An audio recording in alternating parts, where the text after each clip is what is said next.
Okay. All right.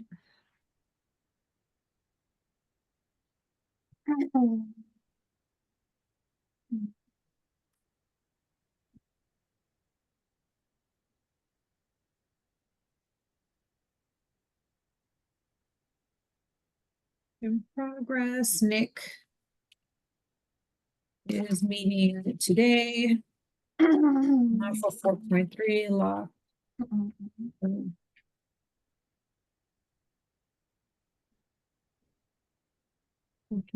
IT. Corinne, defer due to needing to spend money. What are they, reports or get, what do they call those things? Requisitions?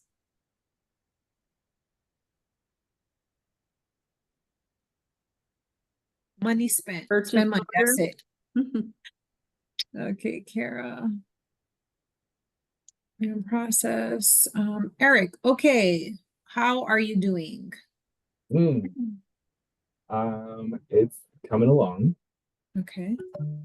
I have added a few paragraphs in there under 4.7a. Kind of briefly talking about how DEI is included throughout the different courses. Working on getting those examples in 4.7b. So how we incorporate those into the learning environments. So I've got some stuff for 152, 283. I just have to go through and kind of pull some more pieces from the drive to put in there.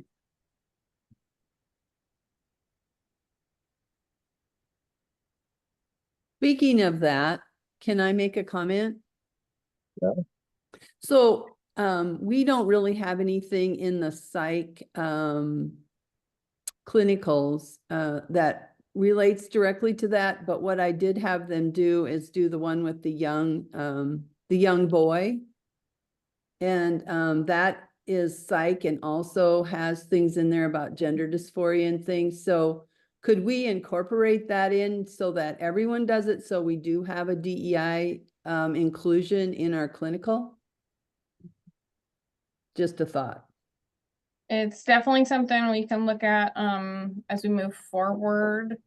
I think there's a couple small ways we can adjust and include some other components too, even just adding in like a preferred name on a couple of the patients, things like that. Yeah. So that we have to talk about how do you manage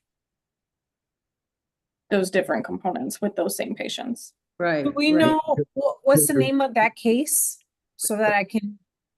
I don't know. Eric, do you know the name of it? It's the young boy that comes in and he's suicidal and I can look it up. Okay. Yeah, everybody really enjoyed that one too and felt it was very helpful. And that's another reason why I thought maybe it would be good. It's a peds patient and it wasn't in initially because our clinical for block 2 is adult. Right. And they haven't covered the peds yet. So while it's great and we can always put it there for an extra, I think we should still add something into the adult cases. Okay. We could totally find a way to incorporate it into the peds portion too. Because they get peds in block 4. Yeah, and have that actually might be a good bridge to bring in some of that block 2 content into that piece. Because that's it's a really great one. I mean, I did it myself and I had all my students do it and they really felt that it was helpful. And when I went through it, I felt it really hit on a number of things that should be, addressed. So it's a good one. The only, yeah, I mean, I'm sure we could work on finding a way to tie it in. The only thing, like, there's not really any psych component of the curriculum to peds. No, but the psych is in block 2. So you're Right. not teaching it. You're just pulling it forward. And now what does that look like with the peds patient? Right. Yeah. Are you in block 3, Eric? I'm in block 4. I teach peds. Oh, block 4. Yeah. So that would be great. That would be something good that they could just, that they've already had, then they can now relate it to a peds patient. Yeah, that'd be great. Yeah, and we do have a transgender patient scenario that we go over in peds as well. Okay. In block 3, they have Non-gender conforming. conforming non-binary patient, things like that. Okay. And when it comes to like the patient names in scenarios, they're not all like your typical Caucasian sounding names, right? Like we've got a very diverse background of names. Like, you know, seem like they come from all walks of life. And I can look at our clinical patients too, because the chart flow has the pictures. So I started trying to make different images for the patient picture. So we had different representation of different kinds of people. Yes. Yeah. Mhm. Good idea. And we do have Chinley. We do actually have a couple. Yeah, we did have. They're not typical Caucasian white people. Right. Right. I'm like, I don't remember if we made her Chinese or Japanese or She was. That's right. the family pressures and Yes. What's the patient's name again? isn't it Chinley? Chinley, is that block 2? Which block is that one? That's a block 2 mental health patient. Yeah, I She's think one of our it's like SI patients. Maybe the week 4. Yeah, she's on the week 4 Yeah. because she's our exposure to suicidal ideation patient to see what they remember from previous. Chen, her first name is Chen. Is it Chen Lee? Think so. L-I or L-E-E? Let me pull up the chart real quick. I The can tell first you. name I got here, the first name C-H-E-N, but I don't have the last name. Un momento. I can get that for you. Okay. That one's quick and easy to pull up. Gracias. This is the one that had different names in different places that we need. Yeah, well, because So- we had to adjust some of them. Her actual name for us is Susie Ming We had Susie. that we Ming, adopted from a Chen Li case. and then it said something else on the chart, I think, in the chat bot. I think there was a bunch of different names, but she is Asian. Mm-hmm. That's for sure. She's a 22-year-old Asian college student. Mm-hmm. Yeah.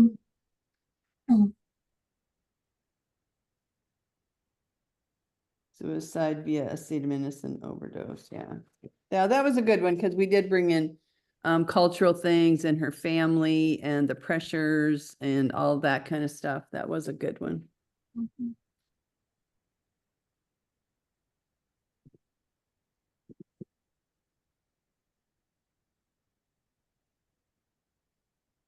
Yeah, so I think we're really good on 4.7a, which is the DEI stuff.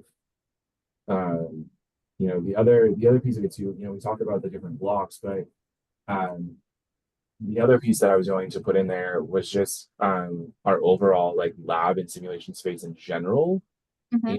That we have, you know, different colored skin tones for our mannequins. They're not just all Caucasian.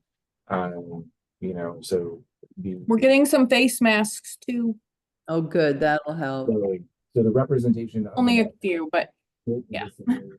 that are designed for them. Yeah, that's good. And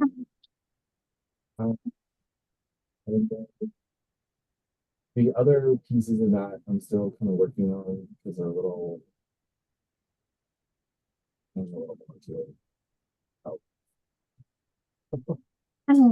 So just ping where you need help, Eric, okay? Yeah, because it's so like the other criterion are just a little bit more, and I forgive me that I'm not as far ahead as I should be. the fact that I tried to die last semester, I just really thrown for a loop, and I'm just really far behind. But like, um, so criterion B on that is incorporating contemporary concepts in learning environments related to evidence-based practice, research, and scholarship. I don't have anything on that yet. Yeah, Terry had some great suggestions on that with our social determinants of health work. I So did that's where, get and attached we to- probably have to pull down whatever you're getting from the government websites now before they get rid of all of it. So like Yes. of our stuff for Healthy People 2030, we've got transgender stuff in there, maternal outcomes for Black women. So we gotta download those as soon as possible. Yeah, and I'm gonna try to find it, but there was a Canadian doctor who was posting for us that there's some sites that they use routinely that are close to the standards and things that we have for like the immunizations and then the LGBTQI and some of those different standards that are disappearing. The other one too, Eric, for you is they have in the STI packets for next week's seminars. I found them a couple of resources that are not connected to the government, but they are national organizations. Okay. So there's a couple of links in there as well. Terry, I'm so sorry. I think like we 3 times talked over you. That's all right. I'm following along. I know what's going on in the government, so I know Yeah. about all that business. Okay. Meeting doc will send to Eric. Eric. Yeah. So I mean, I guess for criterion B, so for that evidence-based practice, research, scholarship. So I guess I just have to kind of speak to that to, you know, we overall stay current with what's going on in practice, that we're all like, you know, either at the bedside taking clinicals or, you know, whatever, utilizing those resources from the national organizations to stay current, you know, be involved in those national organizations, getting their newsletters, their, you know, whatever, to help keep our content that we're delivering current. Sounds good. And then criterion C in there is information literacy. So I think for that, is that like using like the students are using resources in simulation to like look up meds or like disease processes to educate patients, sort of thing? Yes, I would say yeah. essentially, yeah, anything they're doing research. So if there are activities for evidence that we're asking them to find a national resource or to put resources to a paper, you know, like a good example is your journal, right? That asks them to self-reflect. Isn't there like a component in there that has some data that they have to look up around civility? I swear Yeah. there's something like that in there. But Yeah. That and then like, you know, things like their diversity project where they're looking at research and backing up you know, their resources and stuff like that. so this is also asking not just for diversity, I believe here, let me pull it up. It's just in general, isn't it? In It's just general for the whole curriculum. so all things. So like using their like Lippincott advisor, pulling from resources to back up papers that they're writing or education that they're giving to patients during simulation, like those sorts of things, right? Yeah, and you'll want to crosswalk it to our program competency of evidence-based practice. Okay. I would even say even like library resources and being able to utilize, like find a journal article or all those things that we talked to them about information literacy. That's all information literacy. How are they actually accessing? Do they know what it looks like? Can they get to it? Yeah, and here are the questions to help you. I mean, I just pulled up the crosswalk. All the questions from the crosswalk are on the writing document. Yeah. But yeah, didactic, laboratory, practicum, you know, a great one is the one from block 2 that they talked about in the staff meeting. because they have to self-assess on information literacy Yeah, through evidence-based practice and system-based care. Am I saying that right? Yeah, they actually do have, one of the clinical assignments in block 2 is to look up at like a policy at the clinical and connect it to like standards of practice and then evaluate whether or not it's actually happening or not. Like, what are they seeing? So so you say look up a policy if they're not going to the hospital, what policy? It's their med surge clinical. Oh, okay, thank you. Yeah. um, Mhm. Although like, I have, Oh, we don't have am, any. once I get through all these things, in my grand plan is we will have some fake Fake policy. policy sets They for all bring PC up their nursing, ones from where they're working, believe me, and they all. so that they can, so when we're talking about those or we have these on-site clinicals, they have a policy Yeah, procedure to go to. And so it's similar, so they can still see that, because like standards of practice is a base one, which they would need because how often do you assess your laboring patient versus your postpartum patient versus your stable mental health patient versus the SI patient right. are all very different. All in the policy. Yeah, that's right. And it, lives in the policy. So that way we can mimic some of those same things they would do in the hospital. Mhm. I was just laughing because Terry was about to be like, "Get it together, people." That's our fun quote. Get it together, people. All right. um, Okay, Eric, other questions? I don't think so. It's okay for now. I just have to start putting those pieces in there. Okay. All right. Let's see here. So the preceptorship, Gervais has gotten all of those documents, and that is in standard 2. So this is one of the places where we crosswalk standards a little bit. So Eric, let me go backwards 1 second before I go forwards.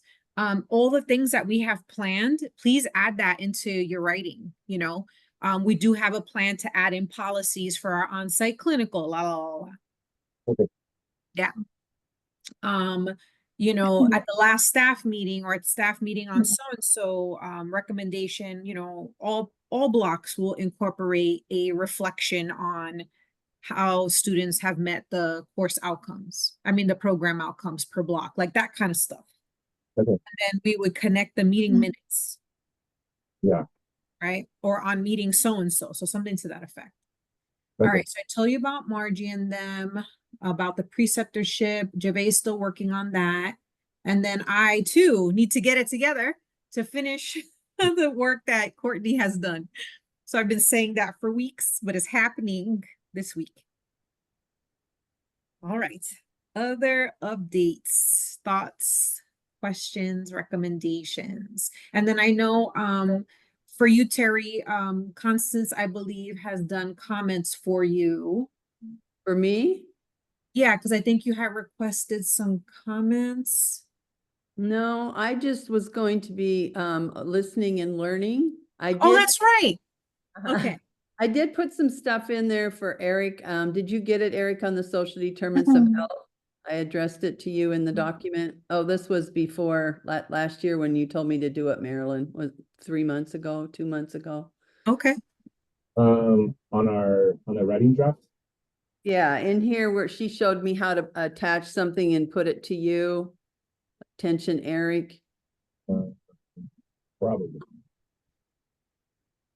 Thank you, Terry. I'm getting all my people and all my standards confused. Oh, that's all right. I did do it though. I attached all that stuff that we talked to and put it to his name back when I did it.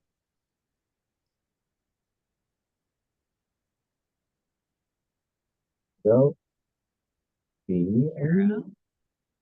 Oh no, it was a while ago. It was Standard. when you first talked to me about it.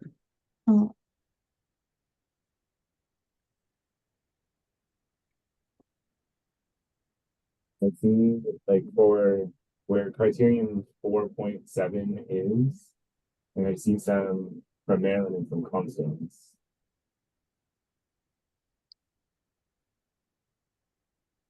Hmm.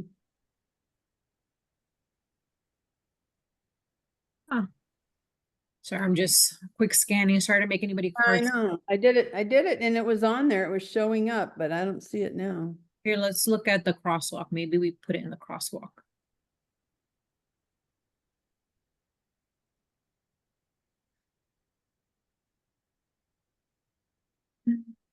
No. I remember I was there with you, Terry. Yeah. I don't know. What happened to it?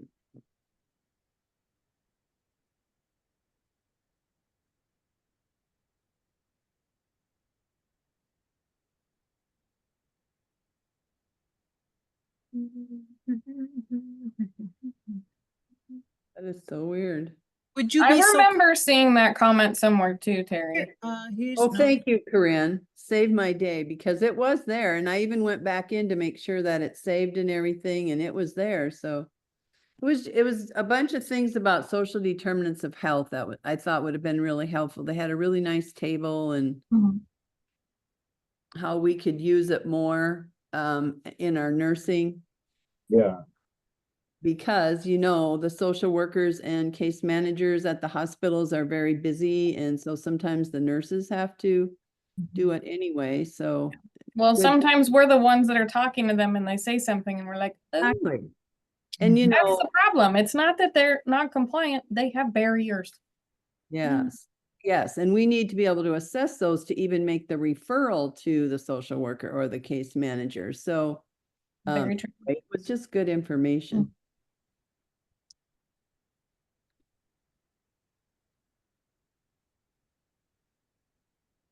I'll just put a little ping in here for you. Oh, I'm gonna go and see if I can find it and then I can maybe just email it to him and then it'll be Oh, done. sounds great. Okay. I'll see if I can locate it this week and get it to you, okay? Perfect. Thank you, Terry. That's amazing. I appreciate it. Thank you. You're welcome. All right. Anything else? Perfect. Okay, well then we'll go ahead and consider this meeting closed and completed.